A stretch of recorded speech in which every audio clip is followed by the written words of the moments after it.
Welcome back to Modified Fate. We are part of the Staggin this week. I have Kiro and Crop Circles with me. Yay. Hello. So, Heart of the Stag is a ram trigger that lets Sightless Snow switch back into a tentacle elk. Yeah. A giant Cthulhu caribou. Yeah. So, we're fresh off of Adepticon. How'd you guys feel about the tournament overall? Oh, well, I guess I'll go first. Overall, I felt pretty good. That said, I keep replaying that last game over and over and over in my head because I feel like I could have done better. But um, overall, I enjoyed it. It was fun actually getting to play against people that are not the two of you. No offense. Oh, definitely. Oh, that was okay. That's the biggest thing is we went to a tournament. We drove 3 hours for it, and we never played each other at the tournament. And I have no idea how that happens. I'm pretty sure Brandon made that happen. That's fair. I'm just saying that kind of shit always happens to us, though. Ironically, I only get to play against 10 Thunders and Rezzers up here, and that's all I played at Adepticon. Yeah, but you played 10 Thunders that you don't normally play against. No, he's played Lin 2 against me before. Oh, no, I was talking about Yanlo. Oh, I think he was Rezzer. Oh, no, he's 10 Thunder, yeah. I was going to say, no, I was going to say, I'm pretty sure Landon's 10 Thunders. Yeah, it's the icon next to him. But I can understand the confusion because it's Yanlo. Yeah.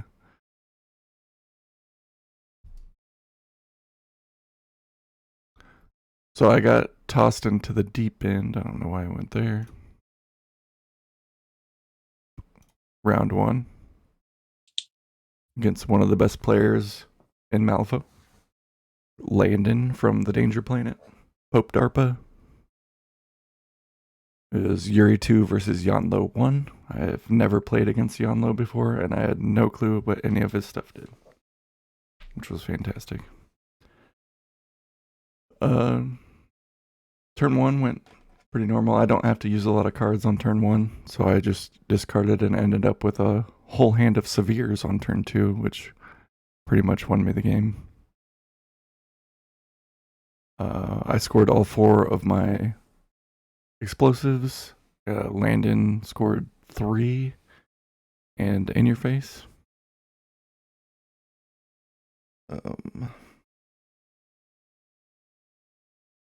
The 2 points I missed out on were both sides of In Your Face because I couldn't kill anything. But later, Landon gave me some pointers and I could have scored all of it. He's a good opponent.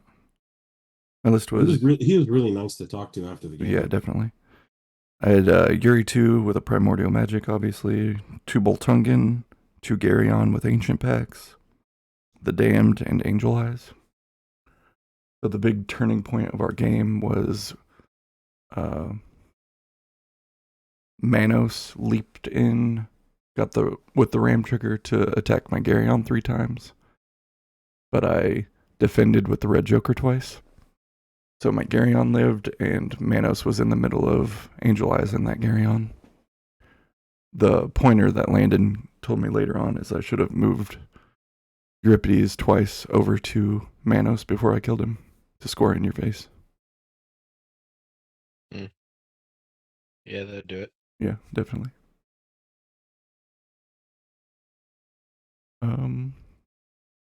Yeah, that's pretty much that game. My hand pretty well carried me throughout that with the old ways. Like it. How about your first game, Crub? My first game. Oh, go for it. Oh, I thought I said Carol. I said Crop, but it's all good. Oh, Go ahead. Yeah, I'm hearing impaired, clearly. I got a 10 Thunders mirror round 1, and I didn't know what to expect because I don't play my own stuff. Well, and So also it was a keyword you don't have, right? Or didn't have. no, I did not have at the time. I have since ordered them. They are here to be put together. But I played Yuko 2, I believe, into uh Shenlong, and I made some poor choices, but my opponent was really cool and gave me a bunch of pointers since he was playing the same faction, and um turns out picking take prisoner on monks who have pursuit is really bad. Yeah. Just move away from you.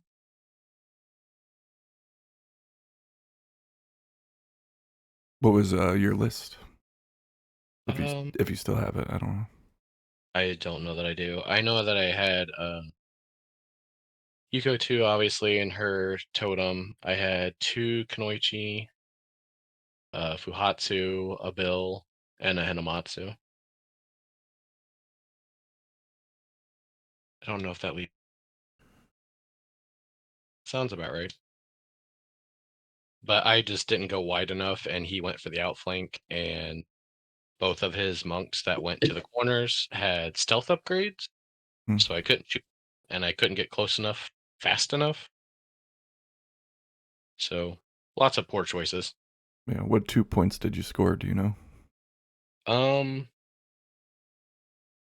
I think I scored 1 bomb that I put on the center line, which he was already scoring anyway, so that was the best I could do.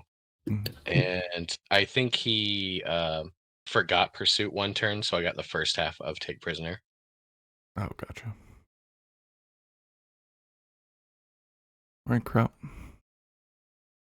Okay, so my first game was against Ma Tuckett, which before I started playing Rezzers, I was looking at a lot of Bayou stuff because I have some. And so she's someone that I've looked at a lot, but I've never played against or played. So it was all new to me. Um, we were playing on the map that was the carnival. Um, I was playing Molly because after all of our practice, I felt like that was my best pick into the first round games.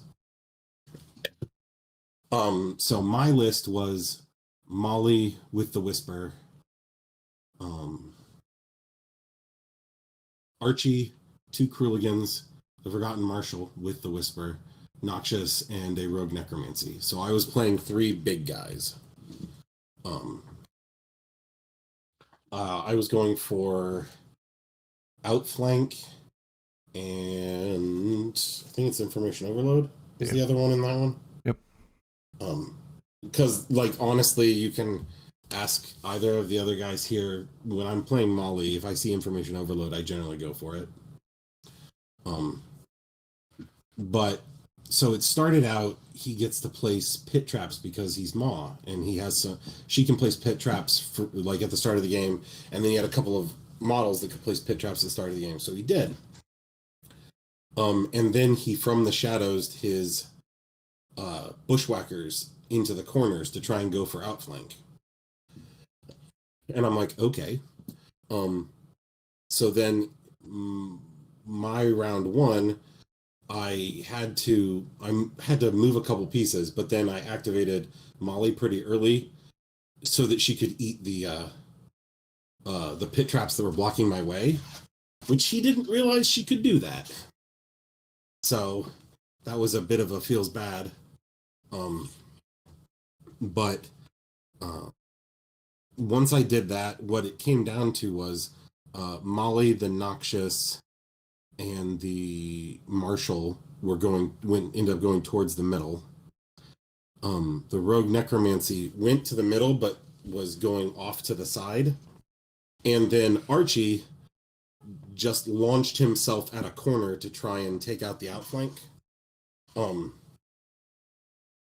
and he did like he got up there pretty quick. I was able to get a Kruligan over there. Um, those freaking battle chickens or whatever they're called are brutal. because it attacked like 5 times or something against Archie, and it only failed its willpower, which it has a 4 willpower. It only failed its willpower duel once against his terrifying. So Archie was at like 1, 2. But if you don't kill Archie,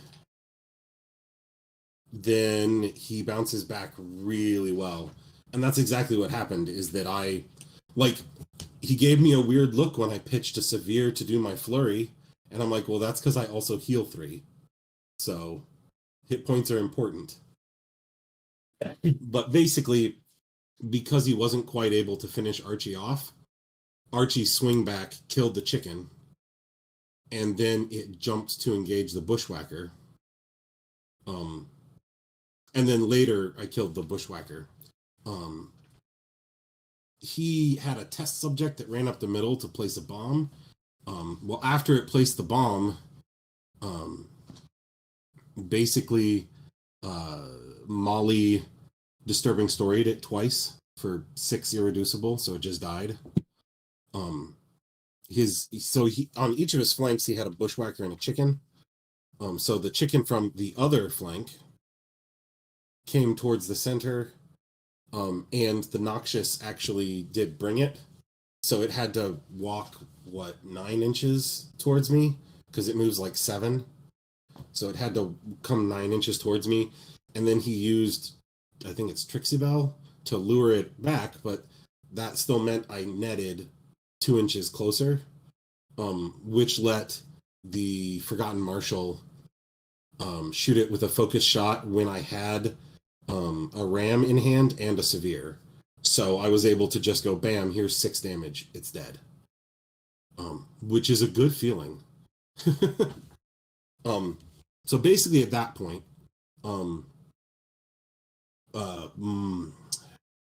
Ma had tried to take out the Rogue Necromancy and failed.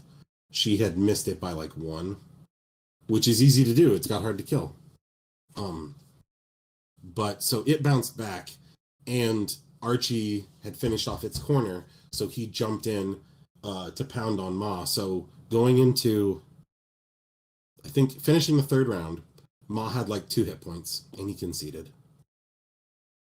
Because I had taken out almost everything he had that actually could score. Oh, and I picked up his bomb. So, if I remember right, I picked up his bomb. I could be wrong. But it was just, I just did Molly things. You guys will appreciate this. So Archie jumped over to deal with the bushwhacker. And then I was like, okay, the Kruligan will go. I already Kruligan don't like this. next. What? I already don't like the story. This Kruligan teleports over, and then he looks at me, and he gives me this look. And I was like, that's the response I get every time I use a Kruligan. Because he was not happy with that. Which is fair. I mean, I'm not shy about the fact that that's probably the best model in that keyword. But it swooped over, and it was sitting on 2 focus, so it was able to do focused attacks. So I didn't have to cheat, so he couldn't scamper away. So. Yep. And we learned that when your opponent scoops, you get the 8-0 in a tournament, but Krupp still let his guy have 2. I mean, yeah, I found that out afterwards. I think that that's kind of lame. If they've already scored stuff. Right. And that was the thing. Like he had scored I think he had scored the plant explosives twice, I think. Yeah, that sounds right. So, I'm not gonna rob you of points you actually got. Yeah, definitely. But I was like, so how do we score this? And he's like, well, is there anything you couldn't score? And I'm like, no, I could score all my stuff now.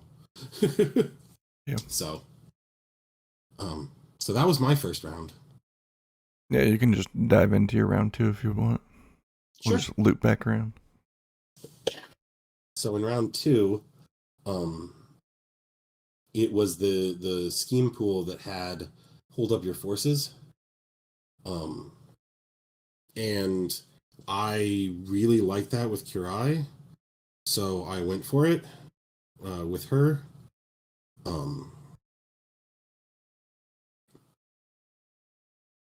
Here we go. Sorry. Yeah. Okay. I had hold up their forces and sweating bullets. Were the two that I picked. My list was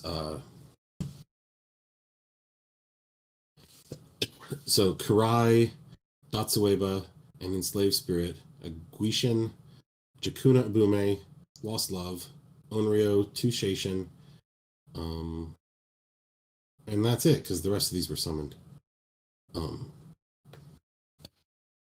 So that one, so he was playing Hoffman, and I have not played against Hoffman since first edition, and he worked completely different. Like in first edition, he magnetized himself to a construct, and whenever that construct moved, it would pull him along. Obviously, he doesn't do that anymore. Doesn't do any of that. So it was interesting because I hadn't played against Hoffman. But basically, he was playing Hoffman, Peacekeeper, Melissa Core, HJ5, 2 Gearlings, and a mobile toolkit. Yeah. And basically every round he would have Hoffman temper the armor on the Peacekeeper and on Melissa if he could. So even though the Curio has irreducible damage, it didn't mean shit. Yeah, no, it was a feels bad moment, totally. I did warn you about that before we went, actually. That's fair, but I mean, like, what am I gonna like? My thought was, what was I gonna do with Molly? Oh wait, her 3 irreducible damage. Never mind. Like it is what it is. It's just annoying. Now, what that game came down to was, Jakuna Ubume was basically taking up space next to one of the points in the center of the board, and her hazardous aura was doing just absolutely bonkers amounts of damage to Melissa and the Peacekeeper. And because I had the Guishin there, so the Guishin kept taking hits for Jakuna. So when he finally got to attack Jakuna, then it's Serene Countenance. Well, other times it's okay, well, now you have to hit this model that is completely unimportant to what you're wanting to do. And every time you make a swing, it's a damage. I had the Peacekeeper at like 1 or 2, like 3 times. It was disgusting. And Melissa hovered at about 2 for at least a round. It was really hard to push that last bit of damage through, especially since everything, like, my crew doesn't have, like, Kurai doesn't have a lot of, more than 3 damage. Yeah, they're like, I need Severes to do that. And so if you're not doing 4 or more damage, you do 1 basically. And that's when I was talking to him after the game. He was like, "Yeah, damage is pretty binary with this crew. You either do 1 damage or you don't do 1 damage." And I was like, "Yeah, that's odd logic." Now, here's the funny part: is he said that he thought about bringing a metallurgist, and after I looked at it, I'm like, "Fuck me." She's good. Well, no, she specifically says that if you're within a certain distance of her, you ignore hazardous damage and you ignore blast damage. Yeah, she's real strong. And she's another temper metal, and I was like, "This is fair. I deserve this." But basically, it was a really, really, really good game and really tight. Going into the last round, I think it was 3-2. And I was able to score 2 points to get to 4. But he also scored 2 points or 3 points. I think he scored 3 points. Yeah, because he got the second half of In Your Face, because it wasn't possible for me to get Kirai to the center without being engaged. That HJ5 is bonkers. He's real strong. So he's good. He's real good. It was a really good game. Unfortunately, I lost. There were a couple points in which I was like, looking back, I could have done like. He got stuck on the side of the board that had a big forest. Obviously, I didn't care about forests. So as he was unpacking, he had to walk around it. Well, what I should have done first round was summon a drowned so that I could go vomit and hopefully drop a riptide at the choke point, which would then stagger him. So then they'd be basically stuck over there. But potato. Regardless, though, it was a really good game. He was a really good opponent. He's the one who ended up winning. Yep. From what I understand, I was the most competitive game he had that day, which does make me feel a little better. Yeah, for sure. Hoffman's a tough cookie. Yeah, no, it's very straightforward in that he's like, no, he wants to do big attacks with lots of plus flips, and he'll do them. Yeah, or he always has his suits. Yeah. Yeah. All right, Kiro. Okay, actually look this up so I have stuff to talk. I was correct on my Yuko 2 list, by the way. There were no points over that I used at least. So round 2 I played a James, and I'm not gonna pronounce his last name because I'll butcher it.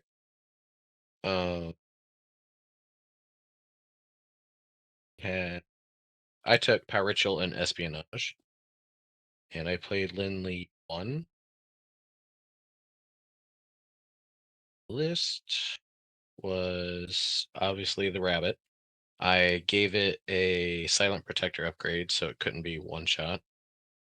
I had a map, Mia Murakami, 2 bookkeepers, Story of Sun Wukong, Story of Raijin. It was a very weird map with a lot of buildings and bridges, which he tried to leverage to his advantage with the Kurgan's hazardous, but bookkeepers don't care about terrain when they move, and they don't care about being engaged for interacts, so I still got quite a bit done. He was playing. He had Jedza, which I have looked at, bought models for, considered playing, have not played, and not have played against. So I kind of knew what some of his stuff did, but I hadn't seen it on the table yet. So it was pretty cool to actually see it. And it was very infuriating to have Jedza just delete 2 of my models with me not being able to do anything about it.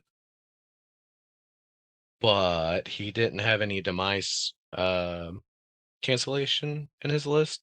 So I got to bring Sung Wukong back and score in his deployment the following turn. And then I ended up losing 5-4 because the final round I charged one of his models with Story of Raijin, and that happened to give him the hold up your forces. So instead of tying 4-4, I lost because I made a charge that was not necessary. Yeah. Yeah, real smooth. I'll remember that. Probably not next time. Yeah, if things don't matter, don't do them. Yeah, I was like that. I should have known that was in the pool. Shouldn't have done it, but I did it. And lesson learned, probably not. Probably not. So I will do this again. I Hopefully probably it'll take will. a while, but I will do it again. Was that your first game with Lin 1? Yes, that was my first game. I scored 1 of the Espionage, 1 on Power Ritual, and 2 on Stuff Ballots. She was a lot of fun, actually. Yeah, I really like Lindley 1. Just punting ski markers around the board was pretty amusing. Yeah.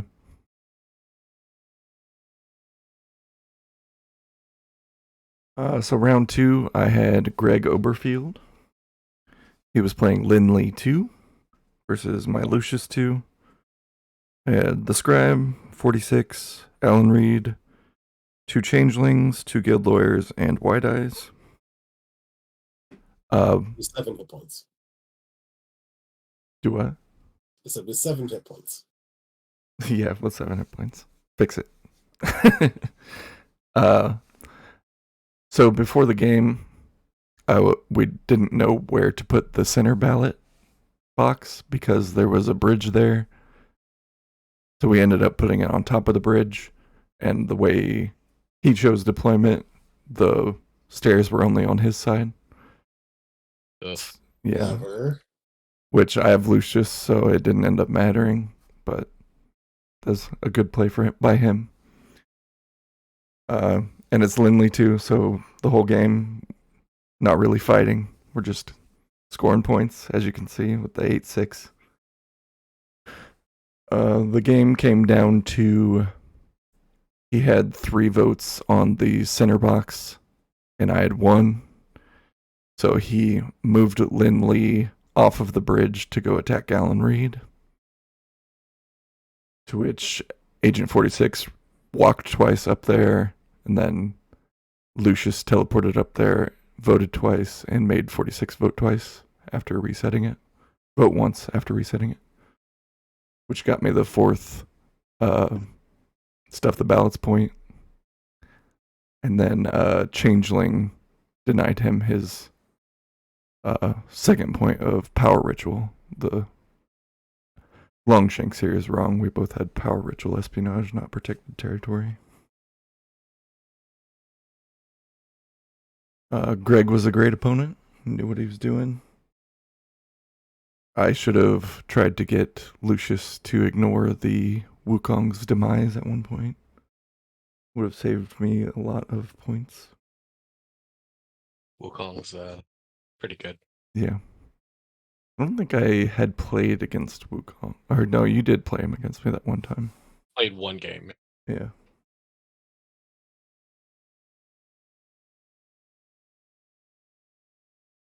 He's very fast. Yeah. Not much else to say about this game, really. It was just a lot of scoring.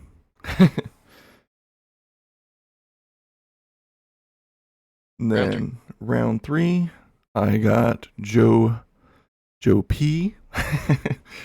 Not doing that. And we were told by the indie guys that he plays a very different version of Seamus than the normal people. The phrase was cagey. Yes, cagey, definitely. I think he shot with Seamus twice the entire game. Wow. So my list was Pandora 2, the Poltergeist, Mysterious Emissary, Candy, Dorian, Iggy, 2 Sorrows, and a Wicked Doll. Joe had been drinking with Landon pretty much the whole day, so he would lose train of thought during his response to things every now and then. It was pretty funny. He's a great dude. So the whole game, my Mysterious Emissary is just killing everything. And Iggy had lit Seamus on fire, and I had Seamus down to 1 hit point, I think, on turn 2. Then my biggest mistake was trying to kill Seamus with stat 5 Glimpse Insanities to stun him and do the misery damage. And then I didn't realize that if you fail a willpower against him, he heals too. So then he's back above hard to kill, and I got to do it all over again. Yeah. And I did that 3 times. So if I hadn't done that and just attacked with the Mysterious Emissary while he was in the hazard, he probably would have died. But I was up by a significant amount of models because I was also summoning, and Joe brought it back from what looked like a 7-6 by secret passaging Seamus 2 or 3 times to get to the final raid to tie it up.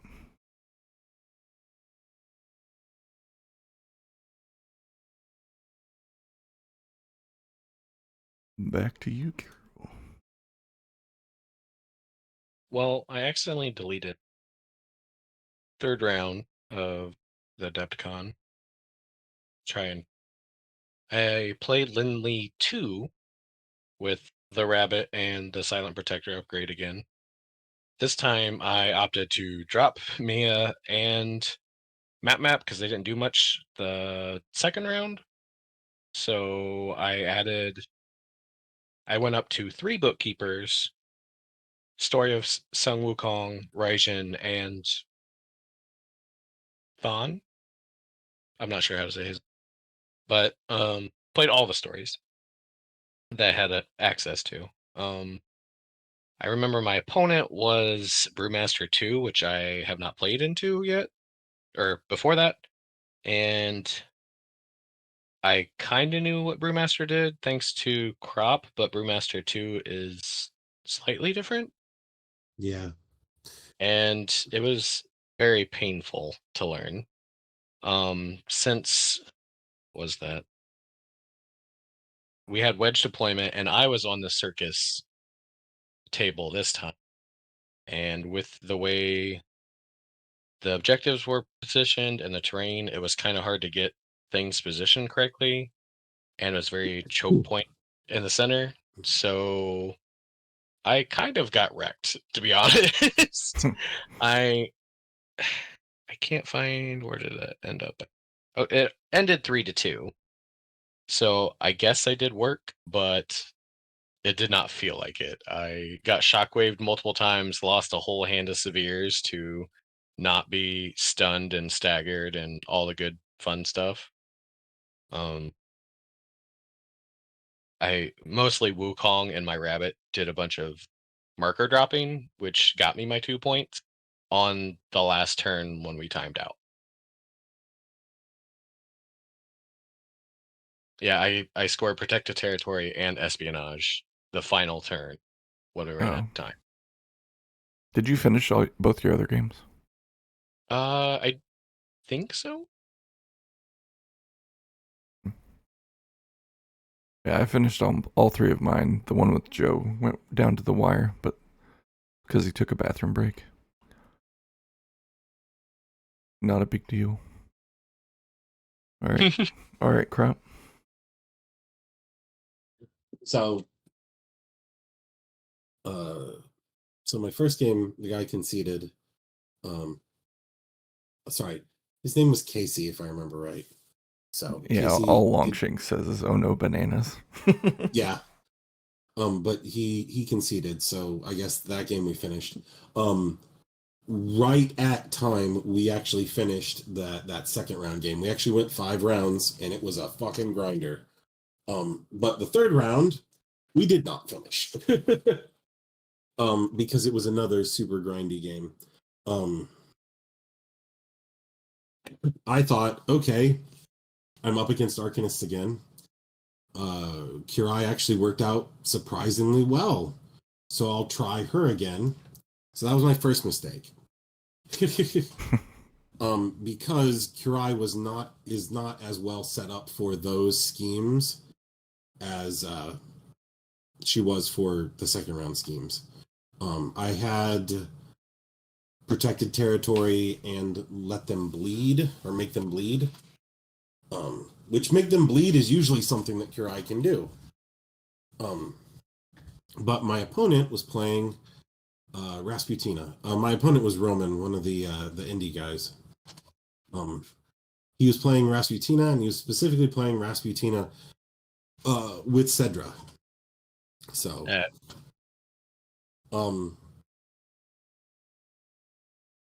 now if you asked him about the game when we were there, he said that he felt like he was on the back foot the whole time and that he was behind and that he was struggling to stay in the game. And I was like, no, that can't be it, because I felt like that the whole time. So But the thing is, so what he did, and I have to give him total props because like he clearly had played against Kurai before. Obviously. Because what does he do? Well, he focuses on all of Raspi's stuff that's debuffs. He got just a ton of pillars out there, and if you start within an inch of a pillar, you have to discard a card or gain slow. If you already have slow, you have to discard a card. And if you've heard me talk about it before, the one thing Kurai does not want to do ever is pitch her cards. She desperately needs them and has very few ways of getting more.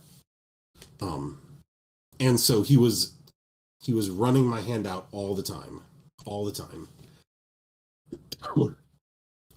So that was the first thing. The second thing was, so I thought, okay, what I'm going to try and do is I'm going to try and jam a curio down his throat at the beginning because this is wedge, and then he'll have to deal with the curio, and that'll take at least one person's activations. I mean, and that's true. It would, but I did like what he ended up doing was because he wants to drop these pillars anyway. His I think silent ones went and dropped some pillars. Then his ice golem went, focused. The pillar was there, so it got its built-in trigger for +1 damage, and then he just cheated in the severe. So he one-shotted a curio. So, yay. And that wasn't the only time he did that. Yeah.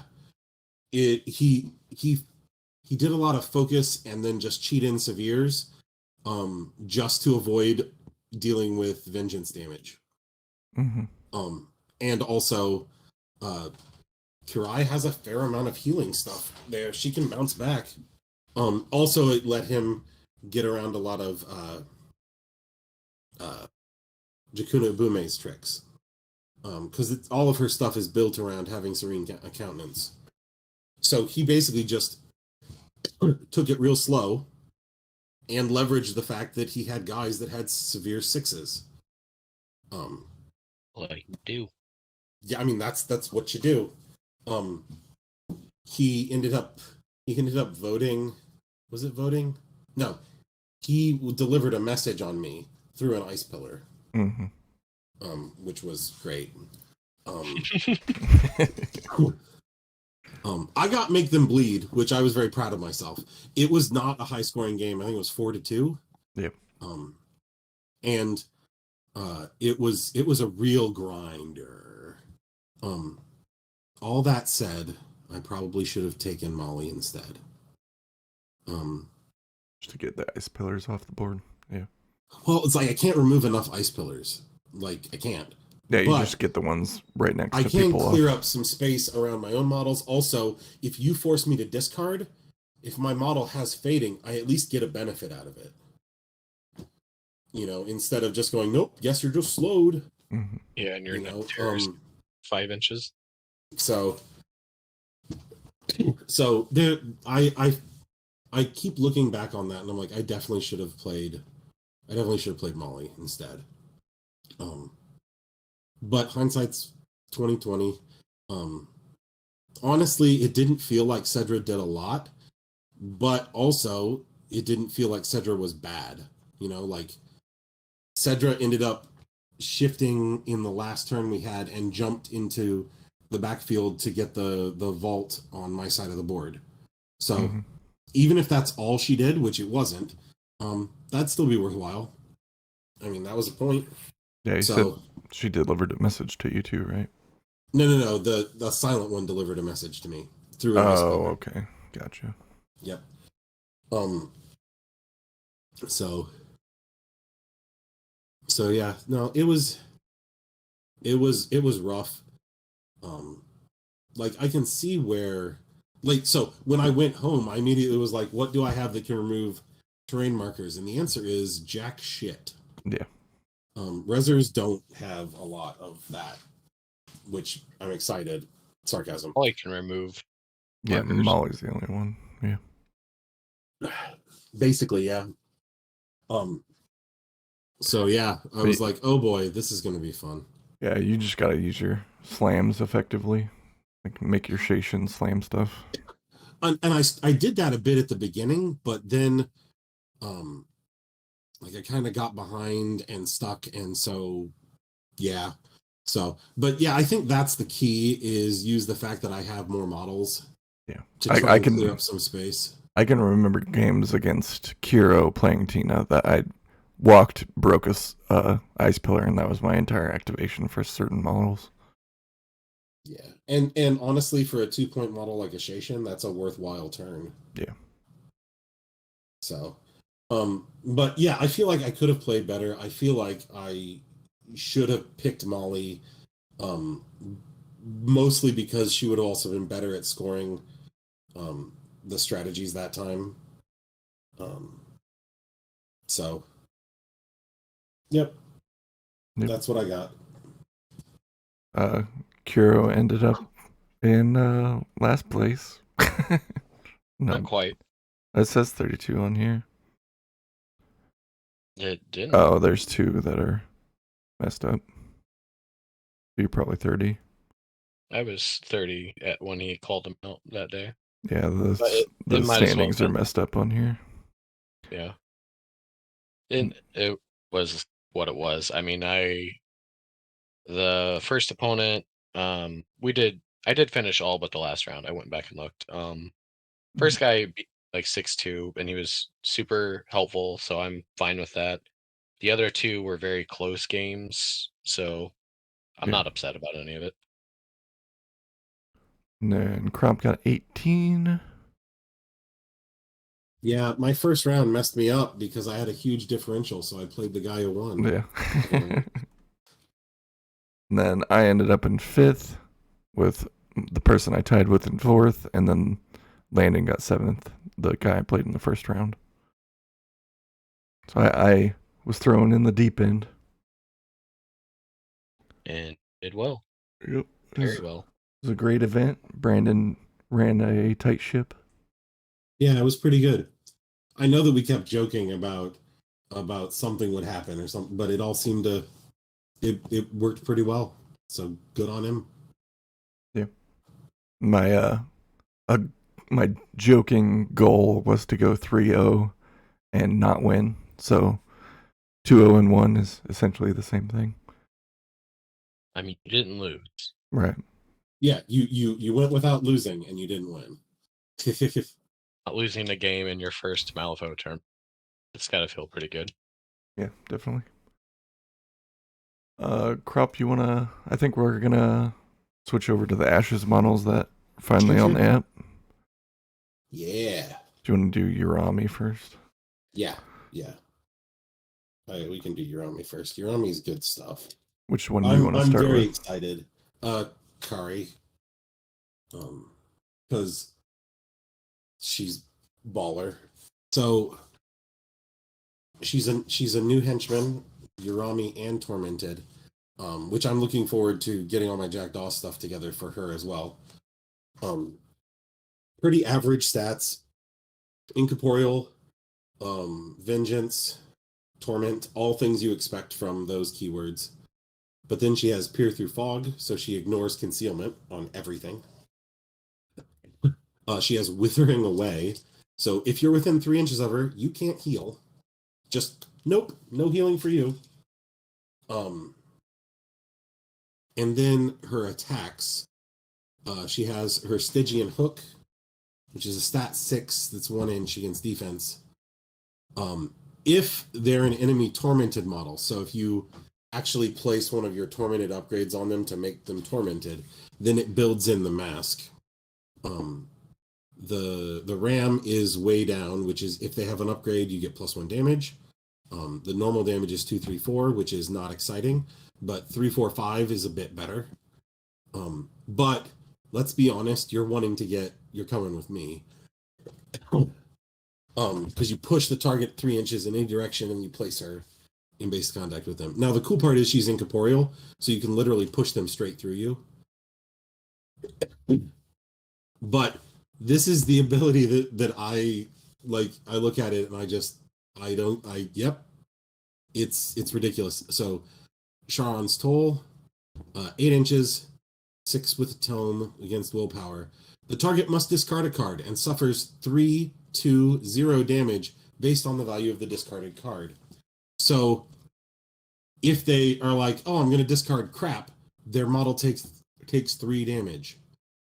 So if they don't want to take damage, they have to discard a severe, which is pretty crazy. Now, the part that I absolutely love about this is that it has the built-in Mark Soul trigger to give adversary versus Arami, which is fantastic because it's a 6 stat that can give adversary, and it's not a bonus action, so I can use both of her actions to do it if I really need it, which is something I haven't had because one of my problems against Cheese is getting a adversary to stick. Then her bonus action is the Silver Whistle. 8 inches, stat 7, willpower, 12 with a crow, target number. So it's a non-leader only. Tormented, friendly or enemy, or just friendly Urami. If the target is the ferryman, you add the crow. The target takes a general action chosen and controlled by this model. So general actions include like walk, charge, slam, assist. I'm trying to think of concentrate and interact. Yep. Concentrate. So honestly, from what I understand, most of the time you'll be using this to move the ferryman around or to charge the ferryman into something, but there's plenty of other utility there for it. So it's not quite an obey, but it's a bonus action, so it's real good. And then she has Twisting Mist, which is something from Kurai's title. Range 6, stat 4, needs an 11. The target heals 2, and then enemy models treat the area within 3 inches of the target as concealing. So one of the things they were saying is you use Twisting Mist on Jakuna Abume, because then they have to have focused and they have to be able to ignore concealment. Otherwise, they're still getting a negative, which is pretty great. So that's Kari, and I love Kari. She's also a henchman, which is a big deal. Yeah. No, the henchman is beautiful, because obviously you can build in suits. It makes her more survivable than she would seem, being able to stone for damage prevention. But then there's her sidekick, is the ferryman. So the ferryman's an enforcer. It's a construct, undead, tormented Urami, just like her. The ferryman is not incorporeal. This is actually basically a boat. Armor He's 1. on a boat. And but it's got Depths of Malifaux, so it's unaffected by severe and hazardous terrain. It has Terrifying 10, which I think might be the lowest Terrifying I've seen. Yeah. But it's still Terrifying is really good to mess with people who can set their deck. Yeah. Because if you have the Whisper, you have to factor it in, the Terrifying, because if you forget about it, then it's thrown off everything. Anytime you try and do stuff like that, it can really mess that up. So, and occasionally it's going to stop an attack. It has Torment. It has Vengeance 2. Now, my experience with Guishin says Vengeance 2 is the same as Vengeance 1. Yeah. It's not, but a lot of times things will have armor or they'll have something shielded or something. So the net will be 1 still. But it's still good. Vengeance good. Now the backside. It has blood-soaked claws that are 2-inch reach, stat 6. This is a big deal because Kurai doesn't have a single 2-inch reach model that I could find. And suddenly here comes the ferryman, and it's beautiful. And then the damage on blood-soaked claws is 2, 4, 5, which is just like the Goryo's, which is a good damage line. It has Feast of Vengeance, no surprise. It has Flay, So you can cheat for that 5. And it has way down. So what's better than 2, 4, 5? 3, 5, 6. That's what's better. So honestly, its attack is real good. But the real reason you're taking it is Lost in the Fog. The action ignores concealment. It's 8 inches, stat 5 with a crow against willpower, needs a 10. The target either gains distracted +2 or the ferryman may move them 4 inches. So you can use this on your own models to position your own guys, which is pretty great. The Tormented the cross keyword model or whatever, August Hart, actually wants to have distracted because he spends it to prevent damage. So you can load him up with distracted with Lost in the Fog. But then the 2 triggers. The first one is Eerie Fog. Until the end phase, enemy models treat the area within 3 of it as concealing. So, yeah, you can slide your own model 4 inches and then go, boom, it has concealment, which is beautiful. The other trigger it has, which is also a crow, so it's also built in, is You're Next. Enemy non-guilty only, attach a black spot upgrade to the target. So the black spot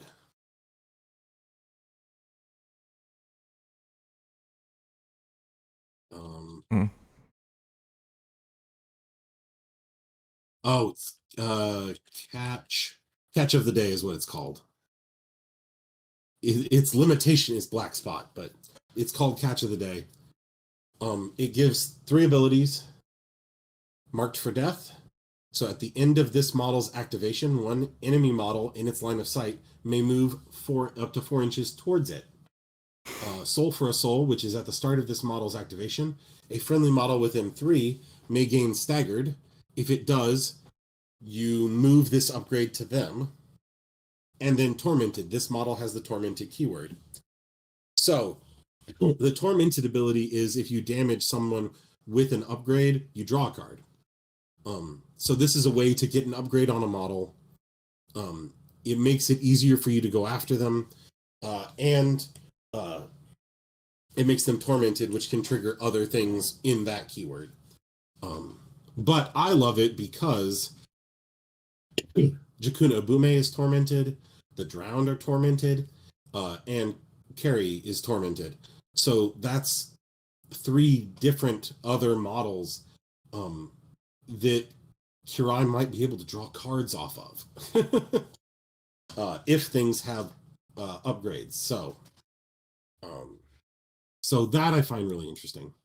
Honestly, I'm super excited for them. They are awesome. I'm a big fan. And together they're 15 stones, which seems pretty solid for what you're getting. I mean, also the Ferryman has a speed 6, which is another model in your Orami that's going to have speed 6, which is pretty great. Mm-hmm. I got a question, Eerie Fog. It says this model, is that the ferryman or is it the model you target?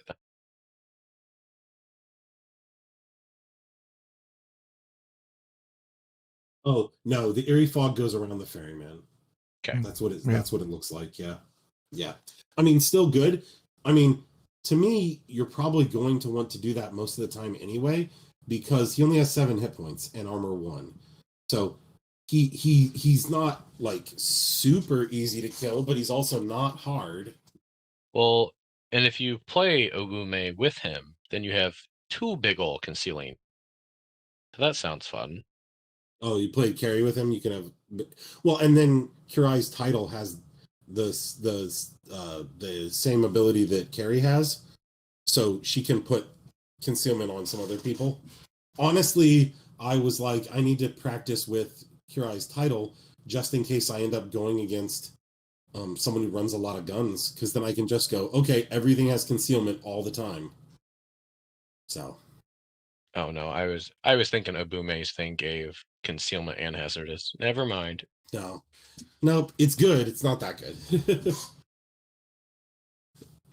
Okay, so then we have the Strange Lady. I freaking love the Strange Lady. Mostly because, so she's a new henchman. She costs 10, which is more than Philip. But behold, she has real stats. she's 6'6'5", so she's good. Solid. Enemy models with poison that start their activation within 6 get distracted. That's solid. Her fading ability is your opponent randomly reveals a card out of their hand. She's hard to kill, which is always a good ability. She has Kiss of Death, which is if you have 3 or less cards, she builds in a mask to all of her abilities, which you'll see in a second. All of her abilities gain something by having that. Most of them, it's that they go off easy. And then Terrifying Gaze. After a model within 6 declares an action outside of its own activation, this model may discard a card to have that action immediately fail. So, if you're playing Obey into her, she can just pitch cards to say no. No, you don't get to. Which, when it's good, it's good. Most of the time, I think it's not going to do much. But, okay, so her attacks. She has Gorgon's Kiss, which is a 1-inch melee attack, 6 targeting willpower, 2, 3, 4 damage, and poison. It has Finisher, so when resolving, they suffer +1 damage for each condition they have. So honestly, if they have shielded, and then you poison them, bam, there's your +2 for your Finisher, and 4, 5, 6 is a much better damage profile. But she can build in Onslaught, so she can stack poison on you, which is kind of interesting. And then you get distracted. Yeah, and then when you start your activation, you're going to get distracted. Also, with Molly, you have the Necrotic Machine, so once you're poisoned, if you're close to him, you can't spend Soul Stones. Yeah, or Declare Triggers, I think it is. I know you can't spend Soul Stones, which is pretty crazy. Anyway, then she has an Obey. It's a 6-stat Obey, so pretty average. But if you have 3 or less cards, it builds in the mask you need for it to go off, which is fantastic. She has a Crow Trigger to make the target suffer a damage and gain a poison, which can also be useful.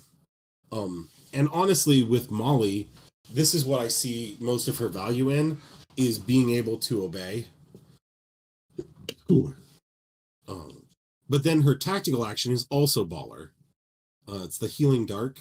So 6-inch range, stat 5, needs an 11 with a mask. But, like I said, if you have the Kiss of Death, you have the mask already. Target heals an amount equal to the difference in the number of cards in its control hand and its maximum size, to a maximum of 3. So, if you have the 3 cards in your hand to build in the mask to get Healing Dark to go off, Healing Dark is just going to heal 3. No flip needed. It's pretty awesome. Oh, and then if you are building in your mask, you can end up getting the tome trigger as well, which is draw out secrets. So drop a scheme marker in base contact with the target. So with Molly, she's a lot of utility and she's a lot of support for a lot of things. So I'm really interested to get to play her. Yeah, even getting the Crow Trigger on her Obey to walk somebody into her Cloying Darkness is pretty good. Yeah. Well, I mean, also think about it. If you get the Crow Trigger and she obeyed the Rogue Necromancy, it has Perverse Metabolism, so she's giving it a poison. Yeah, she's giving it a damage, but she's giving it a poison. Mm-hmm. So that's a real corner case. I don't expect to use that one often, but it's a possibility, which is kind of funny. Okay, all that said, This is the model I'm most excited about for Molly. So it's an enforcer for Forgotten and Red Chapel. I'm excited because it has 5 defense and 5 willpower. Molly's enforcers are famous for having 4 defense and often 4 willpower. It's pretty bad. So having something close to real stats is pretty great. They're only 7 stones, and their fading ability is awesome. After this model discards any cards, it gains shielded 1. So it can gain shielded. It's then hard to kill. It has sidekick, which is like the great value version of by your side. Are you sure you can live with having sidekick? I can totally live with having sidekick. Because I can sidekick them up, and then I can drop the... I was waiting for it. I was waiting. And then they have strength in numbers, so while they're at half or more health, they get a positive to damage, which is cool. Cool. So their melee attack is basically the same as Strange Lady, except it's stat 5. And versus defense. Yeah, that's a good point. The Strange Lady, all of her stuff is versus willpower. So if, like in Red Chapel, she's got some really interesting possibility because Scarlet Temptation plays into all of her stuff really well. But these guys attack defense, which is less exciting for that. But their triggers are Blank Stare, so discard a card, target gains slow and must discard a card, awesome. And Confused Feelings, target gains distracted, also awesome. But then it's cool because they actually give us a gun. We get Handful of Snakes. So it's 8 inches, a 6 stat versus defense, 2 with a blast, 3 with a blast, 3 with 2 blasts. Models damaged gain poison 1. And then it has Unexpected Ferocity. So when resolving, target suffers additional damage equal to the value of distracted. So, it can be a surprisingly painful range attack. Then it has 2 tactical actions. The first is very much, it feels like Molly focused.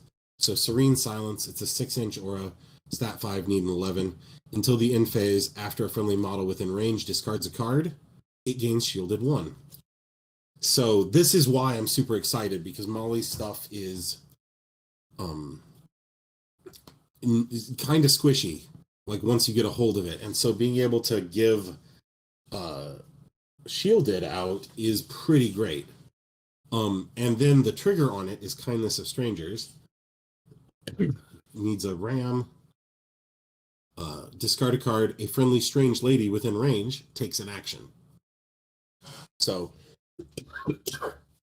that's good gravy if you get it. But it won't always be like, oh my gosh, I must have this. But it's good. And then the other one is Suffocating Sound. Also 6-inch aura, 5 stat, needs an 11. Until the end phase, after an enemy model within range discards a card, it gains distracted 1. And then the crow trigger is Cruelty of Strangers. Discard a card. 1 enemy model within range must discard a card or gain slow. So basically, if you get this to go off with the trigger, one of their models is either going to gain slow or discard a card and gain distracted, which is pretty cool. Now, you don't get to pick. And trying to work with what discards you have, because like they have Blank Stare. In Forgotten, you have the Rogue Necromancy that has Blank Stare. And he has it built in, so that's pretty good. But it's still, you don't have like tons of discard to kind of work with it, so I'm interested to see where that goes. But I think Serene Silence is the moneymaker for Molly. So there you go. Those are my 4 models. And Hero. You have Kodo and Sin. Yeah. So, do you want to go Kodo or Sen first? Whichever one you want. Oh, I'm on Kodo, so we'll go there. Same. Kodo is a cost 6 enforcer construct. He is Honeypot and Qian Gong. Def 4, willpower 5, move 5, size 3. Holy shit. All right. He's armor 2, friendly Honeypot and Qian Gong models that start their activation within 6 can discard a card or discard a pass or brilliance token to gain shielded 1.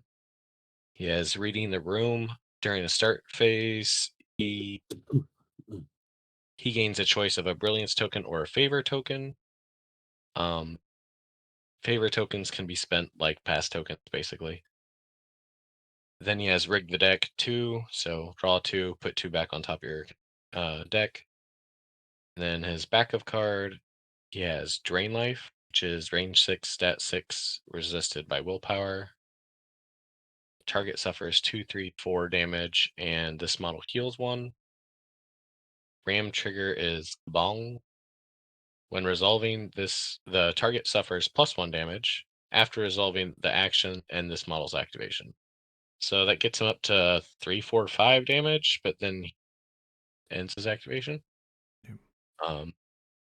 Then the mask trigger is the light inside. Target gains a number of billions tokens equal to the number of masks in this model's final duel total.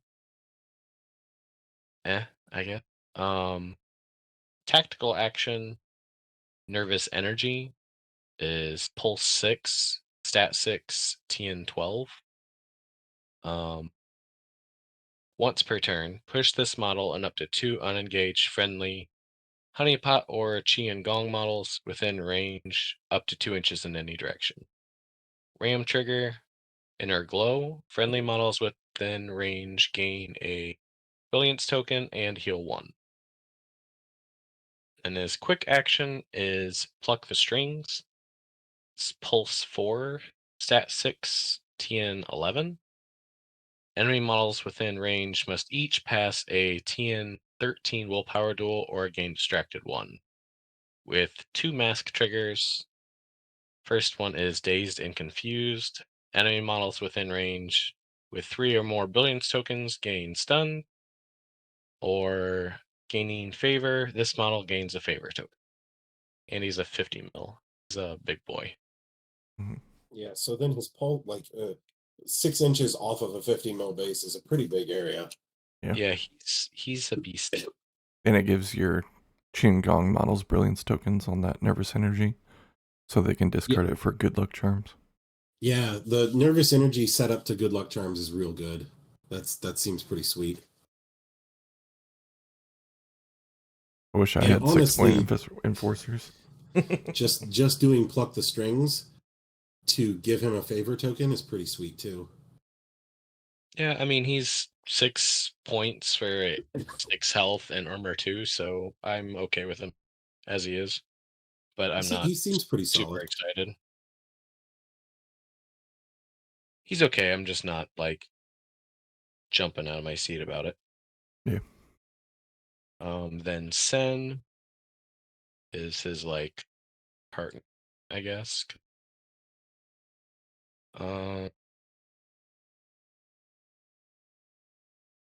Yeah, because Sen is not easily searchable. That would be. Yeah. It's SEN. Yeah, but there's that a pops lot of up with everything. Oh, gotcha. So she is a 7-point enforcer, living honeypot and Gong. She's defense, willpower, and move 5, size 2. She also has reading the room, so she gets a brilliance or favor token. Favor can be spent as a pass token. She has rig the deck 1. She has serene countenance and siren song.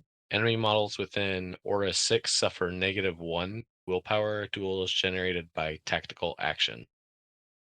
So Kodo's pulse is now effectively TN 14 willpower if you're within 6. and she's got 7 health with Serene Countenance, so pretty good. Her backup card, she has Sharp Wit, range 1, stat 6 against willpower, which really is more like stat 7 because of her aura. Oh no, it's tactical action. Never mind. Target gains slow. She has a tome trigger for Love Hurts. When resolving, the target suffers 2 damage. She has Beckoning Call, range 12, stat 6 with mask built in. Resist willpower, TN 12. Move the target its move toward a friendly model in its line of sight. The built-in mask is the light inside. Target gains a number of billions token to her mask, her dual total. And she has Tome Trigger, Visions of Glamour. Enemy models within Pulse 2 of the target gain Distracted 1. I guess that's more for the Qian Gong side. Then she has This Song's All About You.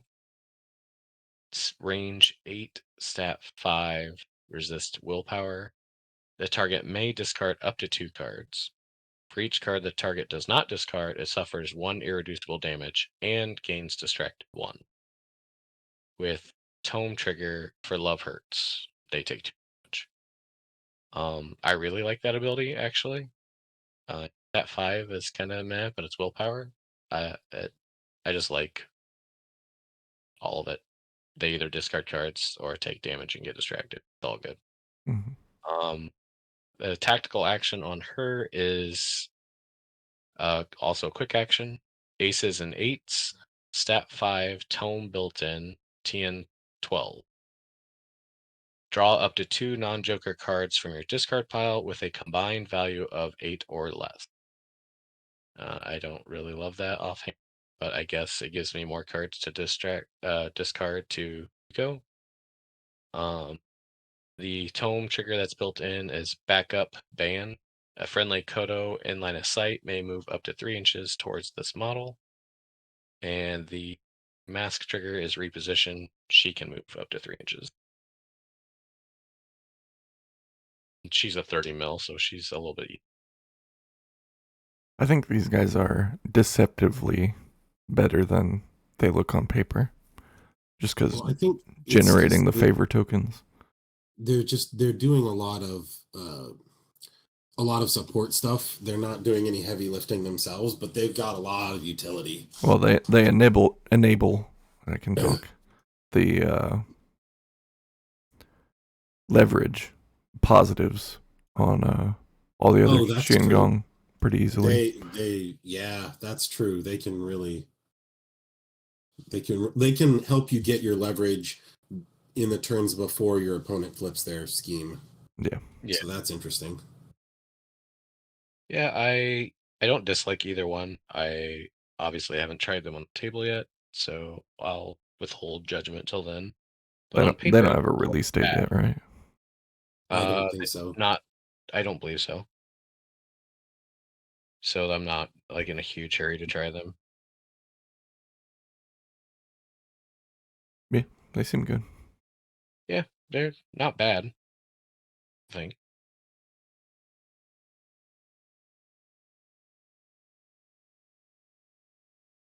I do have sooner.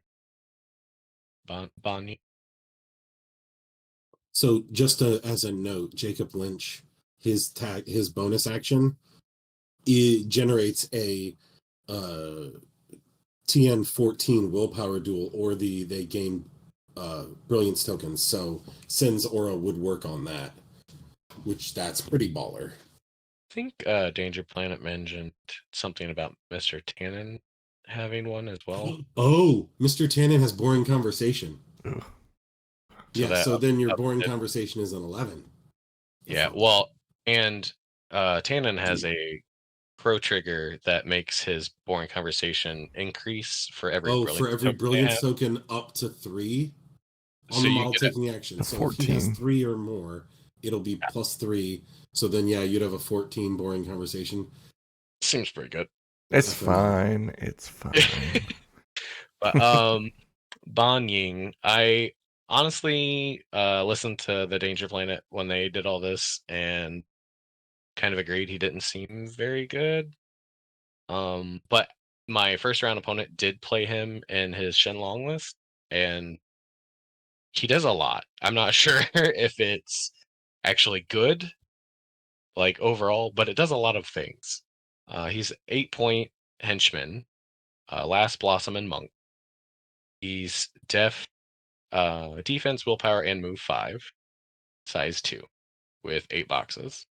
Um, he has defense, move, defensive trigger, mask, shadow clone, enemy only. Drop a shadow marker into base contact with this model, then place this model anywhere within 6. I don't think that ever happened in our game, but it's he has the enlighten thing like monks do. He gets chi tokens or concentrates to get more chi tokens. He has the harness chi ability. He has mirrored images. After a friendly scheme or shadow marker is dropped within Aura 6, this model may discard a card or a chi token to summon a sunless self into base contact with the marker and remove the marker. This happened a lot more than I thought it would in our game and made me rethink how valuable he could be. His last front of card is Satsui. After an enemy model within Aura 6 is killed, this model gains a chi token. I think that's just kind of extra. I don't plan on that happening a lot. But his backup card, he has Illusionary Strike as his melee action, range 1, stat 5 against defense. He can draw line of sight and range from a friendly sunless self. Target suffers 2, 4, 5. It's not bad, but the stat 5 kind of hinders it. But you get the extra range from the sunless selves. And you have chi tokens. Yeah, chi token. So you could be Yeah, but stat if you're spending the chi tokens on this, you're not spending them to get your clones. So it's a balancing act. But if you really need it, it's a stat 7, so that's pretty great. like I don't. He pretty much just used the attacks just because they were there if he needed to, but it was kind of extra if it happened. It has a crow trigger for mutilate. Target gains slow. Or if the target has slow, it takes 1 more damage. So then you're up to 3, 5, 6. Otherwise, the target gains slow. Mass trigger for a shadow shell game. Bless. Place this model into base contact with a shadow marker within Aura 6. So he's very mobile. And then tome trigger, unworthy of her attention. Target must be an enemy model within 3 inches of a friendly shadow marker. Draw a card and gain a pass. All And pretty. if he's doing this through his sunless selves, then that counts as a shadow marker. So unworthy of her attention should be able to come up often. Then he has Darken Chi as a ranged ability. It's range 6, stat 6 against defense. It ignores concealment, enemy only. Target suffers 1, 3, 4 damage. Then drop a shadow marker into base contact. He did do that quite a bit. It does seem pretty good. The mass trigger is Altered Reflection. Push a friendly sunless self in line of sight up to 4 inches. So more positioning shenanigan.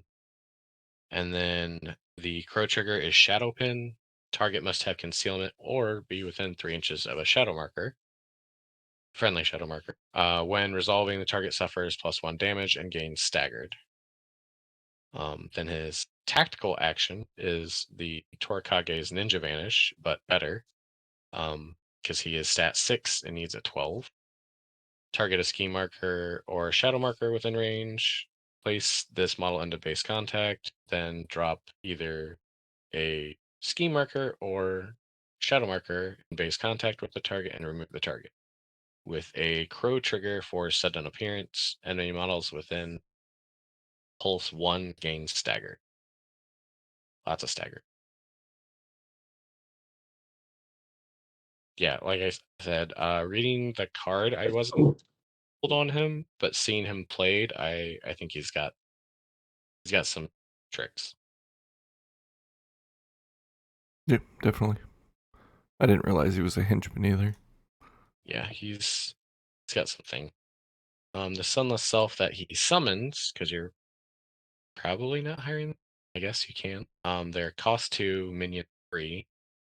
I don't know Um, why you'd hire it because it kills itself after it activates. So I mean, Misaki 2 wants all the shadow markers. I don't know.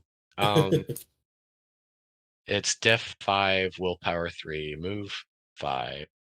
It's insignificant. It has Living Shadow. It doesn't have health, cannot suffer damage, and at the end of its activation, drop a shadow marker into base contact with it. Then this model is killed. It is mindless, so no pass token summon them, and they don't activate. Has Shadowy Reflection. Friendly models may treat this model as a destructible concealing shadow marker. If it would be removed this way, kill this model. It has Slip By like Marathine. It can move through other models and vice versa. It's never considered engaged and has no engagement range. Backup card is Shadow Strike. Range 1, stat 4 against defense. Target suffers 1, 2, 3 damage with a mass trigger for reposition. And its tactical action is Wreathed in Shadow. It's Pulse 3, Stat 6, TN 10. Push all friendly shadow markers within range up to 3 inches in any direction. With a Ram trigger, Bolster Strength. Friendly models with range heal 1, which does push the other Sunless Selves. So it's Yeah. Boring. like I said, a lot of movement and a lot of things happen, but I'm not sure how worthwhile it is. Yep. And all I have is Yuri got you another minion. I know. Shocking. Crookskin, 6 cost minion, 2 living model, 5 defense, 4 willpower, 5 move, size 2, but their model should be size 4. They are enormous. They're hard to wound, stealth, the old ways, and then a new rule, unruly. Once per activation, if this model would take an action outside of its activation, it may choose to just not and heal 2. That's real strong. And then they have 7 hit points. Just like White Eyes. Am I right? yeah. So they have a pretty good melee. Agony, it's a 1-inch melee, stat 5 versus movement, which is always better to target than the others. Target suffers 2, 3, 4 with a ram for crit strike and a mask for rake the eyes. Choose a suit. The target must reveal the top 3 cards of its fate deck and discard any of the chosen suit. Place the rest back on the top in any order. The thing I like about Rake the Eyes is it always hits the red Joker. And then they have Startle as a bonus action, 8-inch, stat 6 versus willpower, target gain staggered, which makes them 7 stat versus move on their melee. And Stagger and Euripides and Lucius is just really good. Stagger in this GG is pretty solid to begin with, but yeah. And then, Sure. yeah, and then on their new tactical action, stat 6 with a mask built in, need a target Tome, 11. No, I definitely said Tome. This model may choose to treat this action as a bonus action once per activation. This model heals 1. And then it has a trigger for every suit. The Crow trigger is Backlash Shield until the end phase. After this model is damaged by a melee action, it may push the attacking model up to 2 inches in any direction. A Ram trigger to gain Shielded 1. The built-in Tome creates an Ice Pillar in base contact. And then the mask is Sneak Away. Once per turn, this model must be within 1 inch of blocking terrain. Place this model anywhere within 8 inches of its current position within 1 inch of blocking terrain. So it has like a mini great secret value passage. secret passage. Yeah. Yep. That's pretty. I mean, one of the options is Great Value Secret Passage. All of them seem pretty solid. Yeah, this model is sneakily hard to kill. Backlash Shield seems real strong. And the Craven Imitations is a good obey target on them too. Yeah. Yeah, they're just solid. With a tome built in, you see that Cyclops? R.I.P. to the one-eyed homies.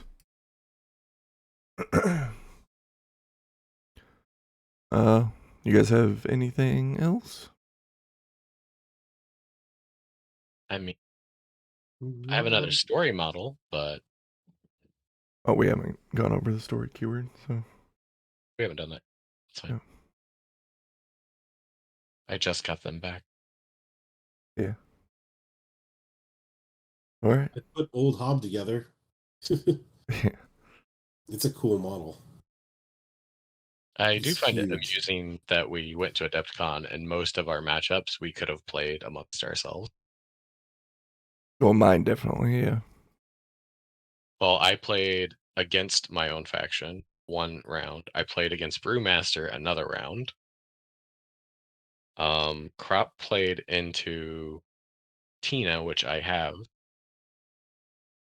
And Hoffman. Yeah. and Hoffman. Yeah. Like the majority of our matchups we could have practiced. Yeah. You guys should play on low and Seamus already. Cowards. Oh my gosh. I literally got it like 2 weeks before the tournament. I got the Seamus stuff. I only have the core set for Yonlo and I haven't put it together yet, so I have the title box, but not the rest of it. Well, I think overall we all enjoyed our Adepticon trip. That's pretty good. Brandon was a gem. He was a very nice guy. Go subscribe to Danger Planet if you haven't. If you haven't, why are you here? if you haven't, how did you find us? What? Right. Yeah. Yeah, he shouted us out like 30 times. That might be a conservative estimate. Yeah. All right. Well, that'll do it for us. Keep it positive. We'll see you next time. Bye.